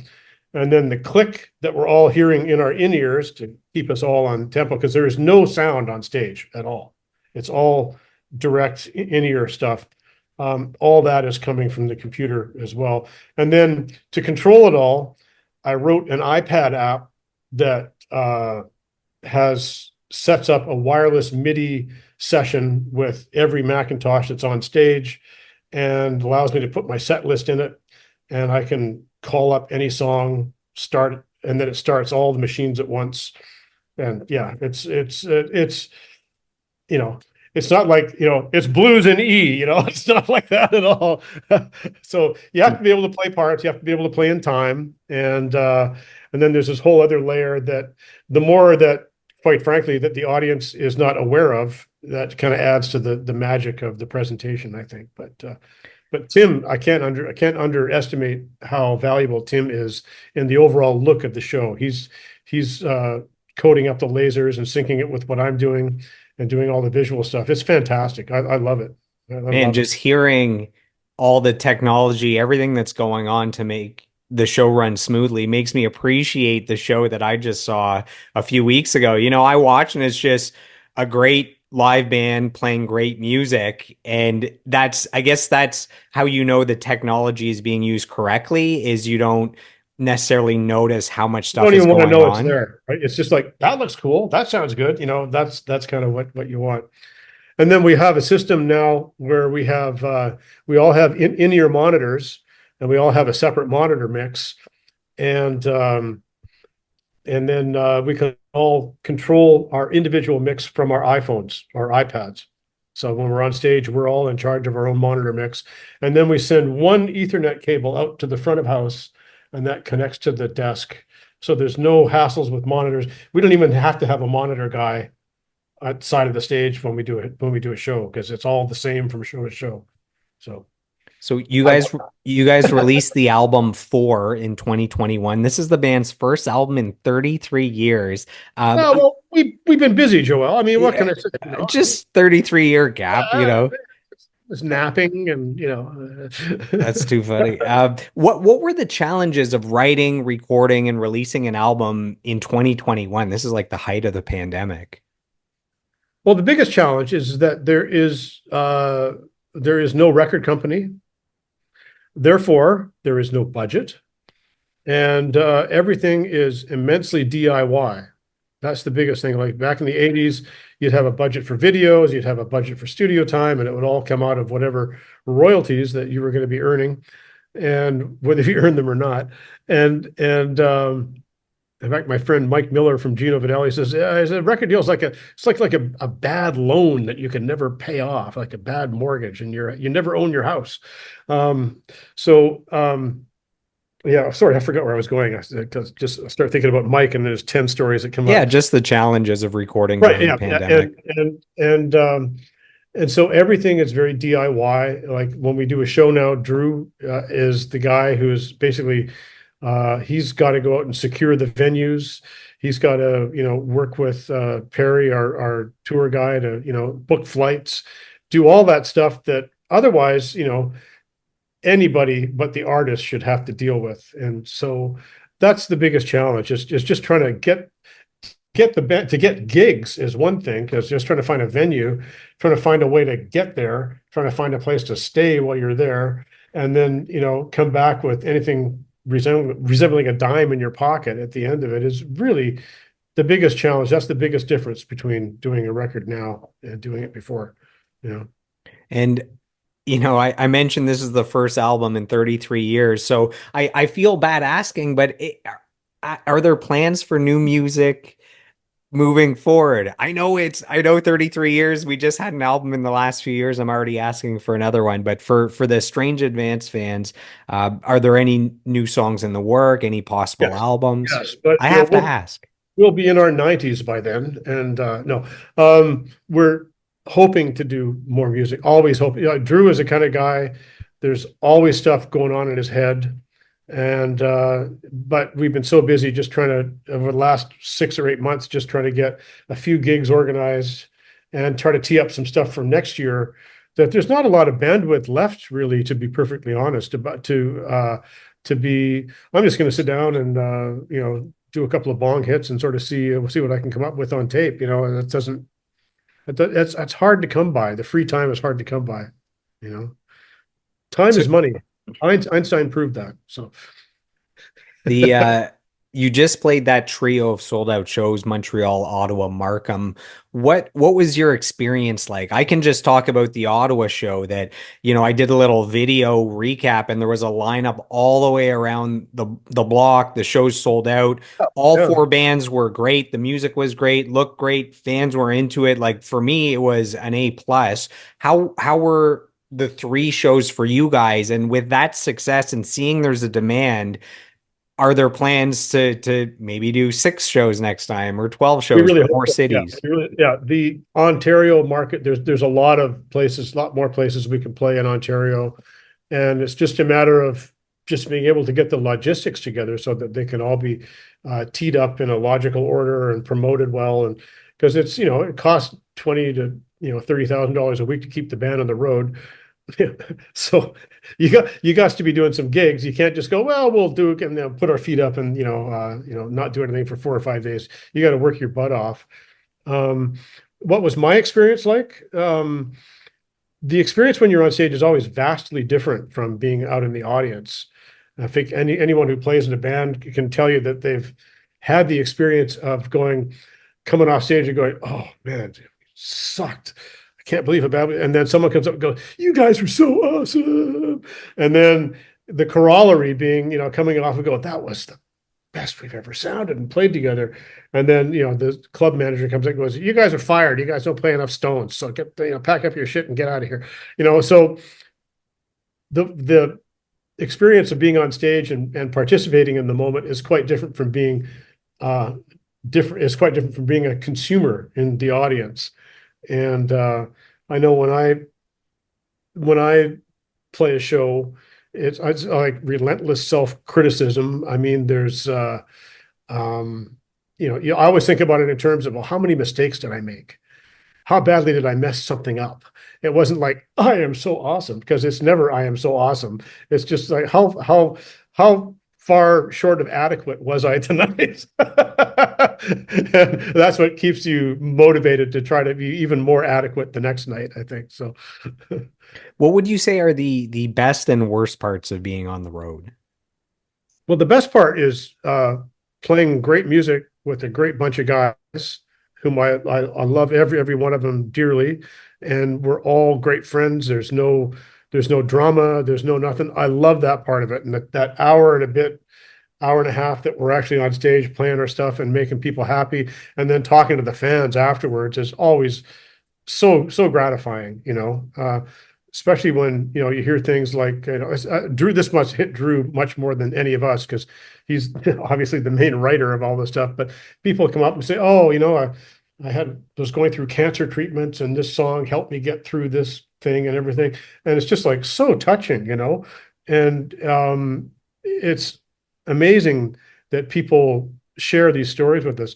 And sometimes my wife, my lovely wife Laurel, who's thankfully letting me do this childish thing deep into my 60s, sometimes comes on the road and does the merch stuff for us, and she's very, very good at it.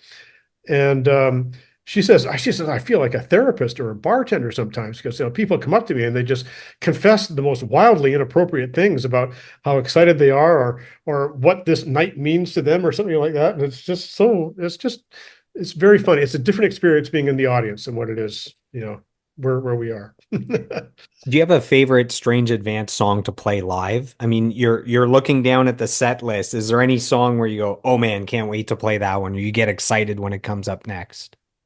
Well, I like them all, but there That's is the one. correct answer, but Yeah, I like them all. No, the earlier stuff is shit, man. I would I really do like them all, and but there is one moment that probably sneaks by most. We have a song called Alien Time, and at the end of it, the audience probably isn't even aware of it, but the last minute of it is improvised between me and Ian. So Ian's playing violin and I'm playing piano. There's no computers, there's no click track. It's just the two of us doing quasi classical wanking over the set of chord changes for this song. And I love that. And it's different every night. And Ian's a brilliant player to play with. And I like the fact that it sneaks by the audience and they don't even realize that, hey, these guys are making it up as they're going along. As opposed to everything else being so tightly regulated. It's like in my other band, we don't play any click tracks. There's no computers at all. It's just acoustic instruments. But anyway, that's another story. I have a hypothetical question. Let's fast forward, let's say 100 years into the future. Let's say that most of today's music has kind of disappeared from public consciousness. However, there's one Strange Advance song that is still around that people listen to. What song would you choose that you think would best represent the band? It's in a little time capsule up, 100 years from now. Right. Well, when the radioactive half-life gets down to an acceptable level and they open the time capsule, it would probably be if they can find a functioning playback device in a post-apocalyptic landscape. I would say it would have to be either Worlds Away and or We Run, probably. Those are good choices. Uh, Man, we've covered so much stuff that you've done over your career. You've had this lengthy career in the music industry. Not a lot of people get to experience that. You look like you're still having fun. How do you keep Oh, this fun after all this time? well, my wife and I have a constant joke, and because working in the computer business for a while, we did okay. And we have this joke that, I think we finally made enough money we can afford to be artists. You can go back to music now. That's where I can go back to being music now, not where I go, shit, I got to make rent at the end. I got to go to the welfare office and get money, which was the reality when I was in my 20s. But yeah, it's actually more fun than ever. And I do it without any regard to well, I'm not going to do it for that much money. You got to give me at least $500 more a show if I'm going to do that. I could give a crap. I really could. We're doing okay. We're going to have breakfast tomorrow. All that's handled. And if it ever stops being fun, then I won't do it. And right now, the only reason I do it is because I love the guys. I love the music. I love getting out and playing in front of people, and it's just fun. It's really and more fun than ever. So, So we have the final quote sent in for the interview here. This is from a oh, shucks. member of one of the bands that was on that mini tour with you guys. This is from Daniel Volge, the Oh yeah. bass player for the Box. And this is what he says. I met Robert last year at a Strange Advance gig in Ontario. Really nice guy, and I had the chance to hear four Strange Advance shows. Great keyboard sounds and great playing too. We had a great time with the Box sharing the stage with Strange Advance. And by the way, all of the Strange Advance members are nice human beings too. And then he has a bunch of emojis. So If I do an e-transfer, Danielle, is that okay instead of a check? So that's great. No, those guys. I mean, when I was with Paul Jans, we did a show with the Box, and in late '80s, and they sound better than ever. They sound better than ever. I mean, they're put on a great show. What a great performance that they do. It's really cool.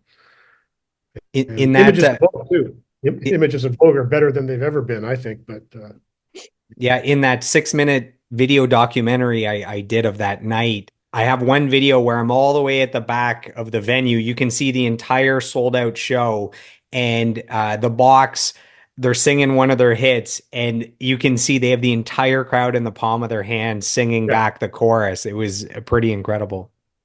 that's nice when the crowd's into it. Makes all the difference. So let's talk Dirt Road Opera. Oh yes, yes. We made it. We didn't know if we had enough time to get through all these projects. I mean, if you didn't do so much, if you didn't have all these accolades, we could just spend more time on each of them. But Dirt Road Opera, this you guys have been together since 2021. It's more than keys for you. You're a multi-instrumentalist with this group. So pedal steel, guitar, banjo, keyboards. How did this band form?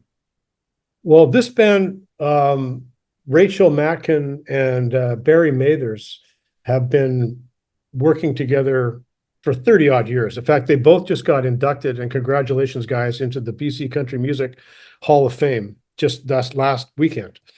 And amazing singers and songwriters.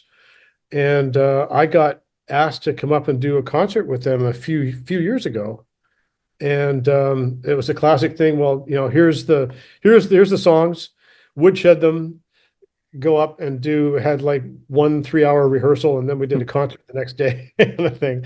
And I just loved it, and apparently they were able to tolerate me, and I love. I mean, I'm a self-taught pedal steel player. I mean, I'm no Buddy Emmons or anything like that, but I love the instrument. I love playing it. And if I could find a way to work it into Strange Advance, I would. Um, and I love to play the acoustic guitar. And Barry and he plays in standard tuning, and I play in altered tunings all the time. And the combination of the two things is particularly delightful. And I just have a deep love for them. And we do several shows a year, like a half dozen or 8 shows a year. And they're based in Kelowna, so I go up to Kelowna. I camp out in Barry's basement. We rehearse for an hour and then go and do a show or two or three, and it's just great. And they're both Juno nominated singers, and just wow, I just can't say enough good stuff about him. And the crime here is that we can't get played even on CBC. Send emails to CBC, and they bounce back and go, "Thank you for your interest," but we're not taking submissions at this time. Very It's personal, yeah. yeah, and we released an album just as COVID was released, as Barry likes to say, and it was one of my favorite albums in any genre that anybody put out for that year. It was just great. It's called Nowheresville, and I'll be darned. It's a crime that we can't get that stuff played on, it's Canadian content. Hello. It's just, it shouldn't be that hard. There should be an audience out there somewhere for it. Well, we'll But send our audience to go check it out. So yeah, Dirt yeah. Road Opera, and you said Nowhereville? No, Nowheresville. Nowheresville. And DirtRoadOpera.ca. Dirt Road Opera is such a cool name. Do you know the story behind the name at all? I think it was just bandied about in some tequila infused frenzy at some point, but by them, which is kind of funny because Rachel doesn't drink anymore and I don't really drink anymore. So it's not a lot of tequila frenzy anymore. But you're right. It's a great name. It's one of the hardest things to do is to come up with a band name that rolls off the tongue and it sort of tells the story of who the band is and all that stuff. But yeah, I love that band. In fact, it's a toss up which one I like more, but I get different areas of the brain are tickled by each one. So, you know. I checked out some music. There's amazing harmonies. For Oh our yeah. listeners that check out every interview that I do, they might not be familiar with the sound of the band. How do you describe the band's music? And hopefully that sends them over to Spotify or Apple to give the music a Well, listen. it's in the Americana genre, and if you're familiar with artists like Gillian Welch and Dave Rollins, Steve Earle, um, Alison Krauss, Robert Plant, that sort of thing. That's sort of the bag that it's in, and what I love about that band is that there's not a digital device in sight. It's all real people playing stringed instruments and singing in real time, and I just love it. So So, we like to end our interviews with a rapid fire question oh section. no. Are you good if I just rapid fire through questions, you answer You super go short, super quick, and we wrap everything up with a nice bow? Is that okay? see how many synapses are still firing here, but I'll do my best. All right, here we go. What would you be doing if you didn't become a musician back in the day? Probably attempted to be a criminal mastermind drug dealer. It might that sometimes that's more profitable. You know, it works every time It, except the it never it last. never ends well. It never ends well. That's very true. Did you ever get to the point where you seriously considered quitting the music business? Well, I did. Basically, I stopped playing for almost a decade. In So, what? So yes. Yeah. yeah. I think every serious musician has considered quitting at some point.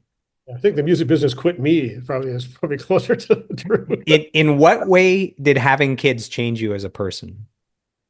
Made me more patient and made me realize that the world did not revolve around me, which was a bit of a shock, actually. It's a shocking discovery. Do your kids think their dad is a rock star or just some schmuck at home? My kids are very in the schmuck at home camp. They've never come to a show. They don't care. What are things outside of music that bring you joy? Um, Traveling with my wife, we try to get out of the country for 3 months out of the year and go someplace and camp out and live somewhere. And cooking and just learning more about the world. Just learning. What is your craziest, sweetest, funniest, most memorable fan interaction over the years? Anything come to mind? Okay, funniest one. There's in Toronto. You probably know this guy. He's a bit on the spectrum. His name begins with a K. I'm not going to out him totally on on your podcast, but I was standing with Ian outside of the El Macombo, and this guy with an English accent rolls down the street, and suddenly he turns and he points at me and goes, "You're Robert Bailey." He goes, "You live on Bowen Island. Your wife's name is Laurel. You have two children. Their ages are," and he like runs this whole thing down. And I went, "Holy crap, is someone gone and got my bank card here or something like that?" Anyway, that was the most humorous one. And then I was very wary, but since then I've gone on to realize he's a very, very sweet guy and kind of harmless. So If you had your dream pick of musicians to form a super group, what musicians do you pick? So you would be, let's say you're on keyboards. Who else fills out that band? well, this is where the imposter syndrome comes in because there's no way that I'm a good enough keyboard player to justify being on the same Hey, stage. this is your fantasy. You create this band. Let's see. David Sylvian, Robert Fripp, uh, Tony Levin on bass, and oh gosh, that's all I can think of right now. I think I just described the David Sylvian band from It's easy to form a band when it's oh, already been formed before. and Bill Bruford on drums. So that's most of King Crimson and David Sylvian. So What's the biggest concert you've ever played, and what was it like to play to a crowd of that size? it's a toss-up. I played a sold-out show at the old Montreal Forum when we backed up Melissa Etheridge. That was kind of thrilling.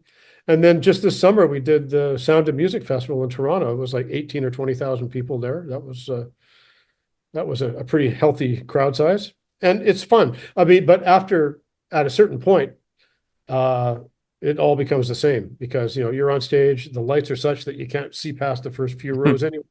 So you just do your best and get on with it.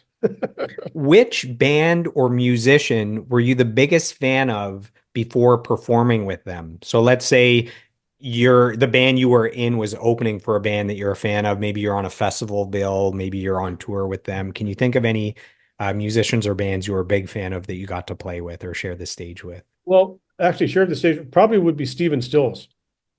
Like I played a set with Stephen Stills at Richards on Richards, and I was just in awe of the guy as a guitar player. He's actually, I only realized in recent years just how much of an influence he's been on me as a guitar player, with odd tunings and finger style and everything like that. And to stand beside him and hear that voice and play along with him was just a thrill that yeah, I think that answers the question. It was a huge deal for me. What's the best live concert you've ever seen?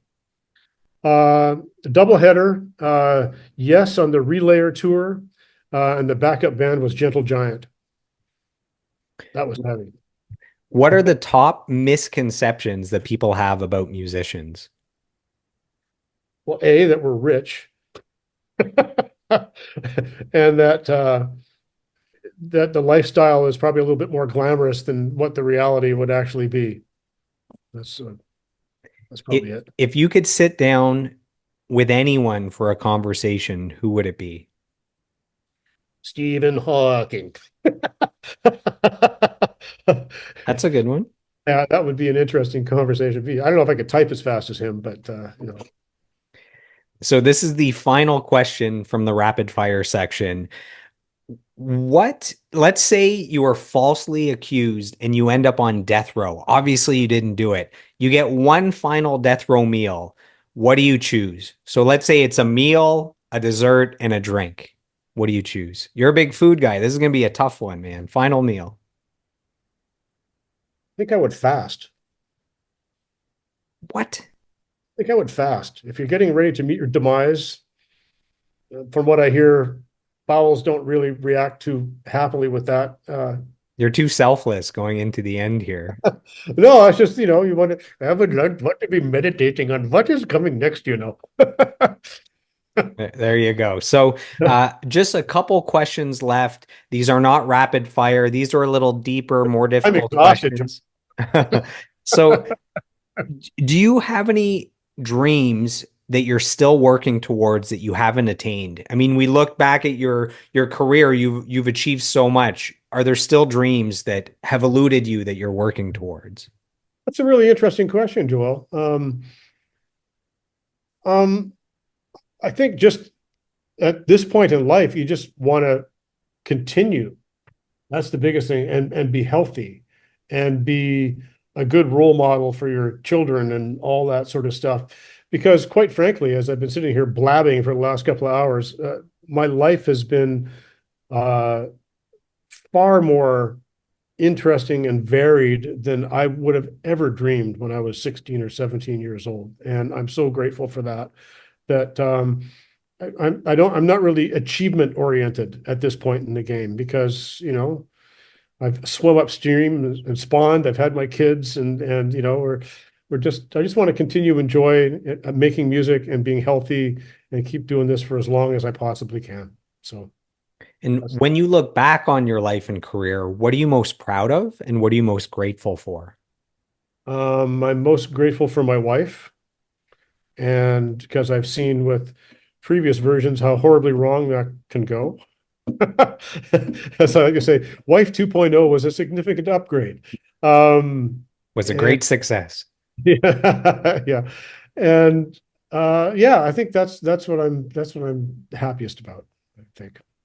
And final question.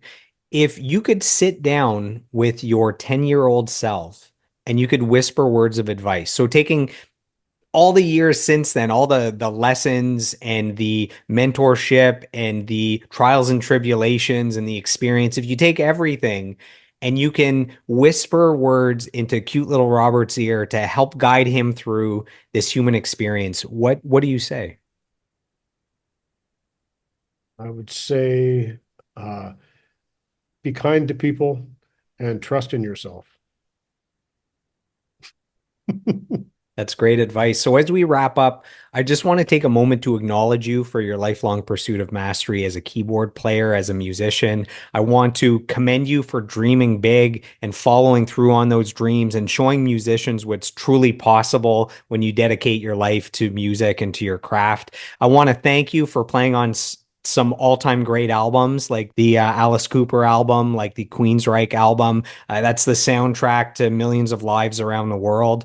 I want to thank you for keeping Strange Advance a well-oiled machine. You know, everyone's together, things are going great. There's potentially music in the works. There's these shows that are selling out. There's a demand there. So thank you for keeping that train rolling. And then last but not least, I want to thank you for this interview, for sitting down with me for the last 2 hours.